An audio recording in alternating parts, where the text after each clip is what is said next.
où il y a des ordures qui se sont entassées dans le marché. Des ordures qui se sont entachées dans le marché. Et vous connaissez le marché de Toti, c'est en allant à Adido Adin, vous avez le marché de Toti avant Total, je ne sais pas si c'est, ouais, je pense que c'est Total, et ce marché est rempli d'ordures. Et pourtant, ce marché rapporte, selon mes informations, plus de 5 millions en termes de recettes, les tickets par mois.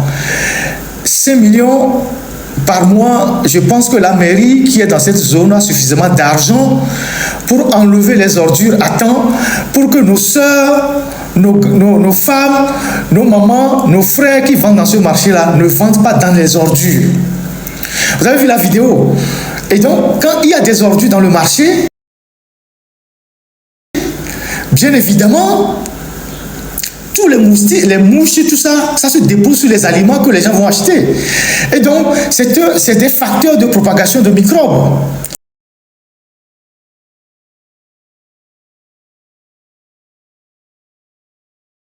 Donc, la mairie qui gère ce marché-là, qui fait une recette de plus de 5 millions par mois au marché de Toti, devait être quand même à même d'enlever les ordures en temps réel. Regardez, nous sommes à Lomé et regardez l'état de nos marchés. Et donc, moi, j'invite, je pense que c'est la mairie du Golfe 5, hein, je ne sais pas trop, ça doit être la mairie du Golfe 5. J'espère que, oui, c'est à côté de l'église catholique de Toti, c'est le marché qui est là-bas. Il y a plein d'ordures dans le marché. C'est une montagne d'ordures qui se trouve dans le marché. Ce n'est pas normal. J'espère que la mairie qui gère ce marché-là, il y a quelqu'un qui dit c'est la mairie du sénateur. Ah ok, mon ami sénateur. Ah d'accord, avocat. Alors, sénateur, j'espère que tu vas faire ramasser les ordures dans le marché à partir de demain. Demain, je vais envoyer encore mes éléments, faire le tour là-bas pour voir si vous avez commencé par ramasser les ordures. C'est pas normal. C'est pas à nous de vous rappeler ça. Vous prenez les tickets dans le marché jusqu'à 5 millions par mois et vous n'êtes pas capable de ramasser les ordures pour que nos frères et sœurs, nos mamans qui sont dans ce marché-là puissent vendre dans un environnement plus propre, plus sain. Hein, un environnement plus sain. Ce n'est pas normal. Donc, j'espère que vous allez ramasser les ordures d'ici la semaine prochaine. Je ferai un tour, hein, mes éléments feront tout pour voir si vous avez ramassé les ordures. Ça, c'est un. De deux, on a vu depuis quelques jours sur les réseaux sociaux plusieurs de nos sœurs en train de se plaindre de plusieurs choses, de la misère qui se répand dans le pays, des activités qui ne marchent plus, des gens qui ont perdu leur place dans les marchés qui ont brûlé, des gens qui dorment dans le conteneur. Ces indicateurs, ces éléments que nous voyons là, les vidéos que nous suivons là, doivent quand même nous indiquer que la situation se dégrade dans le pays. Aujourd'hui, la misère au Togo a atteint des proportions inimaginables. C'est vrai qu'il y a quelques individus qui viennent pour dire non. Non, le Togolais aujourd'hui, moi je reçois énormément de messages sur mon téléphone, des gens qui se plaignent, des gens qui n'ont pas mangé, des gens qui ont des difficultés à joindre les deux bouts, les gens qui sont dans des situations difficiles, les gens qui vont à l'hôpital, qui n'ont pas de l'argent pour acheter des médicaments. Mais ça te donne une idée de la catastrophe dans laquelle les Togolais sont aujourd'hui dans le pays. Et c'est les Togolais de toutes les catégories. Alors, quand on voit nos sœurs, on voit nos sœurs qui viennent faire des vidéos pour pleurer en disant qu'elles n'ont pas de quoi manger. Les gens qui ont tout perdu dans leur vie. Je pense que nos dirigeants doivent comprendre la gravité de la situation. Alors, je reviens sur la question du marché d'Agoyivé qui a été brûlé ou bien qui est parti en flammes depuis bientôt plus d'1 an. Je connais l'histoire particulière de ce marché-là. Moi, j'ai vu ce marché quand on a créé ce marché. Le marché d'Agoué, moi, je l'ai vu quand on a créé ce marché-là. J'ai vendu dans ce marché. J'ai vendu dans le marché d'Agoué, tout petit. J'ai vendu dans le marché de Adido Gomé. Le marché d'Adido Gomé, à l'époque, était collé au camp. Le camp n'était pas encore clôturé. C'est après les événements de 86 qu'on a réfléchi pour déplacer le marché de Adido Gomé vers là où il est aujourd'hui. À l'époque, le marché d'Adido Gomé commençait au niveau du Massalassi, avec tout le centre médical là-bas, le CMS, tout ça, la mairie, les bars qui sont là-bas, c'était le marché d'Adido Gomé. Le marché d'Agoué, 82, 83, il y avait des problèmes de chefferie à Goy entre les Cédro et les Assouguegledi. Et donc, on avait décidé de déplacer le marché d'Achanvé vers Assiyeye. À l'époque, les gens n'habitaient pas là. Il y avait juste une grande villa qui était au fin fond de la brousse. On nous disait que c'est une maison d'une des femmes de Yadema. C'est un marché qui a été construit devant nous. Moi, j'ai vendu dans ce marché-là. 20 ans, 30 ans plus tard, je retrouve ce marché-là avec les mêmes hangars. Avec les mêmes hangars. Moi, j'ai vendu dans ce marché. J'ai vendu du savon dans ce marché. J'ai vendu du sel dans ce marché. À l'époque, nos mamans, on allait acheter du sel à Ségbé. On marchait dans la brousse pour venir vendre au marché d'Adidogom et au marché d'Agoué. Donc, c'était un marché que je connais tout petit. Donc, cette zone est devenue une ville, totalement une ville. Et le petit séminaire, c'est l'endroit où on allait jouer. Il y avait les manguiers partout. C'est pas... après les collectivités à Goué ont repris une grande partie des terrains. Sinon, le petit séminaire, c'était très vaste. On allait jouer là-bas. Il y avait comment on appelle ça? Il y avait le tapis rouge. Il y avait un terrain qu'on appelait au petit séminaire le tapis rouge. On allait jouer sur le tapis rouge là-bas au petit séminaire. Et donc, je connais bien cette zone-là. Mais aujourd'hui, tu retournes dans ce marché, tu retrouves les hangars qu'il y avait déjà dans les années 84, 85, 86. Alors, le marché a brûlé. Combien de temps un gouvernement responsable et sérieux doit prendre pour reconstruire le marché, ou ne serait-ce que faire quelque chose pour que les femmes retrouvent leur commerce dans ce marché-là? Combien de temps il faut au gouvernement pour retrouver, pour que les femmes retrouvent ce marché-là? Moi, j'étais tout petit, comme je le dis. J'étais au cours primaire. Quand on a construit ce marché, le Legba qui est là-bas, on était là quand on venait faire les cérémonies pour implanter le Legba qui est au marché là. Il y a un Legba là-bas à côté. Il y a une statue anthropomorphe là-bas, communément appelée Legba, qui est à l'entrée du marché là-bas. On était là quand on installait ça. C'est la nuit que les féticheurs venaient faire les cérémonies.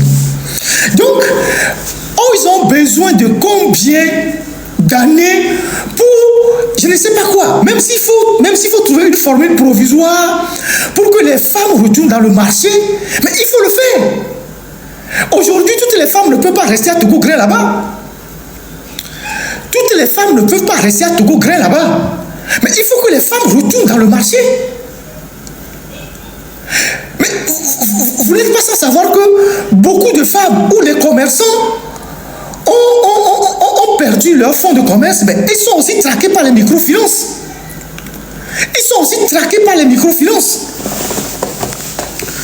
Ces commerçants sont aussi traqués par les microfinances. Les femmes sont traquées par les microfinances. Les hommes sont traqués par les microfinances.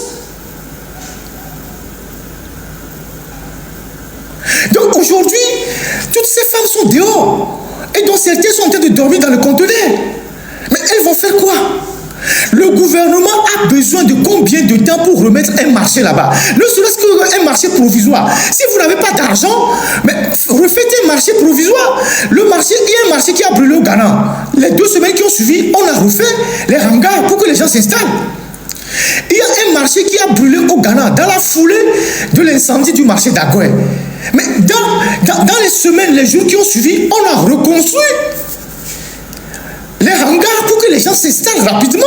Parce que les gens doivent recommencer par travailler pour payer les microfinances, pour payer les dettes. Donc, vous avez besoin de combien de temps pour reconstruire le marché d'Agoué? Maintenant, voilà les femmes qui sont en train de dormir dans des conteneurs. Voilà les femmes qui ont perdu leur boutique. Voilà les femmes qui sont là, qui n'ont plus rien.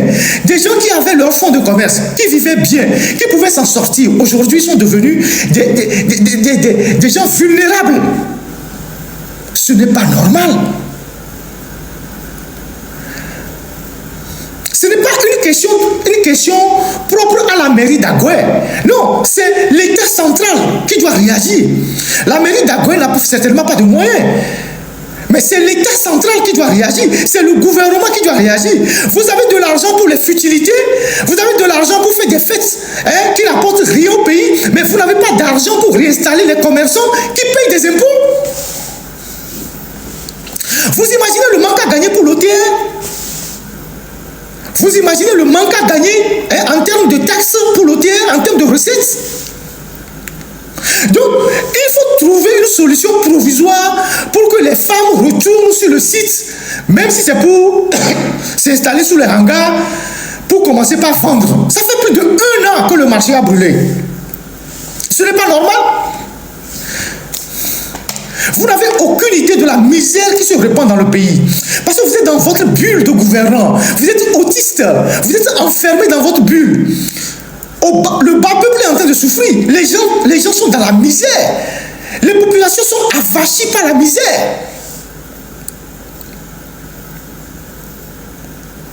Donc, il faut que Faure Gnassingbé, et d'ailleurs, c'est la première fois même qu'on a plein de femmes dans le gouvernement et les femmes sont incapables de trouver une solution à leurs consoeurs femmes qui ont perdu leur fonds de commerce. Vous, les femmes qui êtes dans le gouvernement, vous servez à quoi?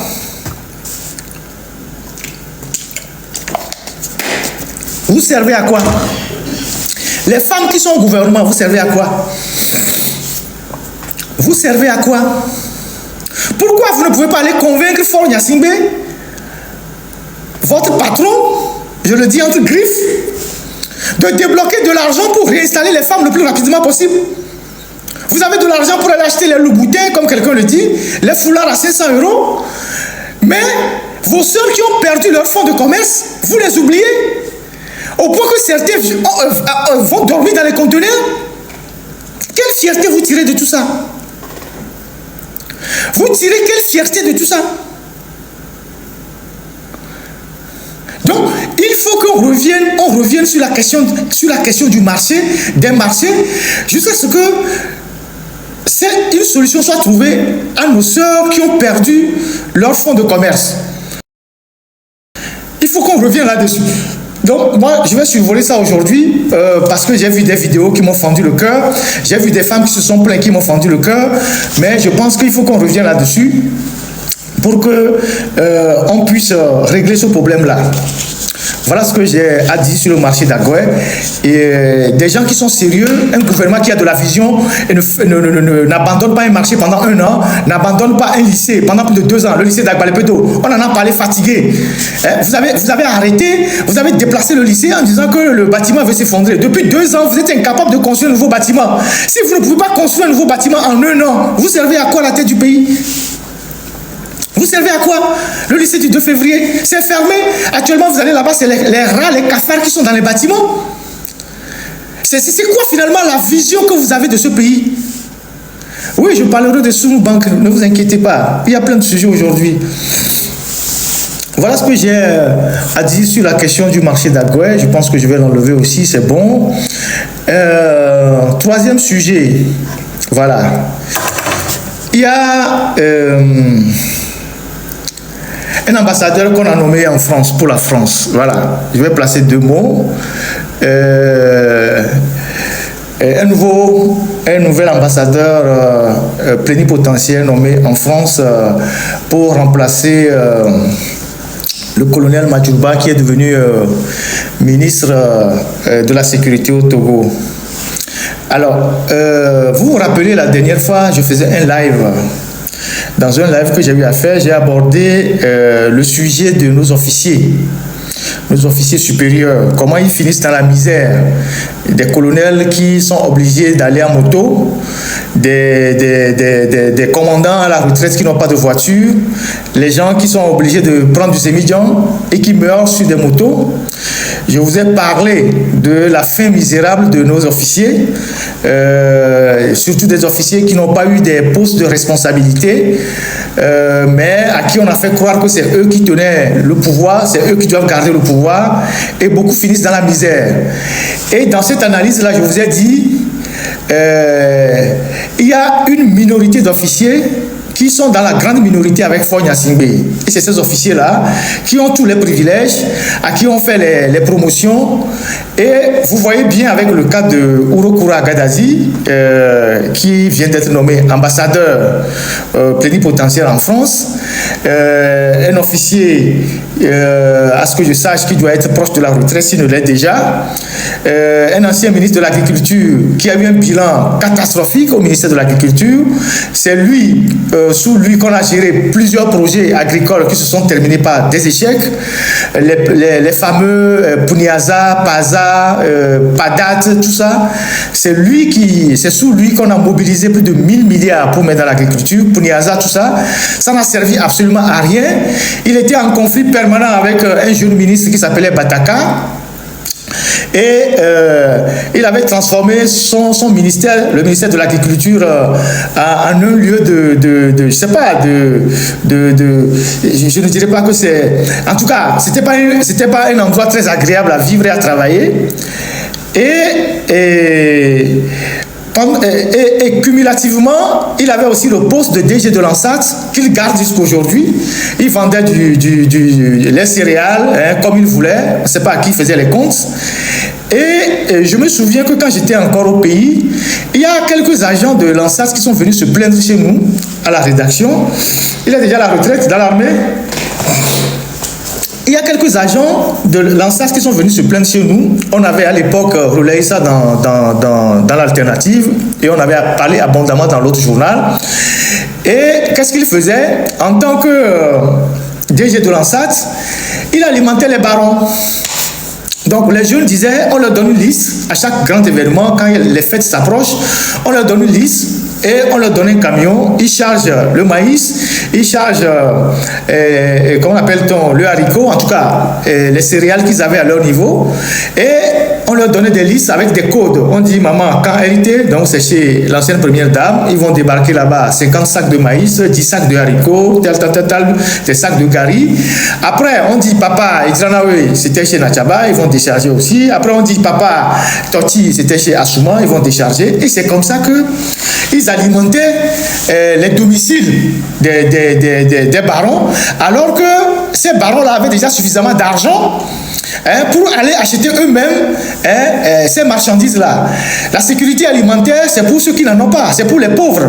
Mais lui, il utilisait tout ça pour alimenter les barons et les pauvres n'ont rien. Et c'est le même officier supérieur, vous vous rappelez, pendant les événements de 2017, qui est sorti pour dire que les gens du PNP étaient des djihadistes qui se comportaient comme des djihadistes de Tombouctou, qu'il fallait les réprimer.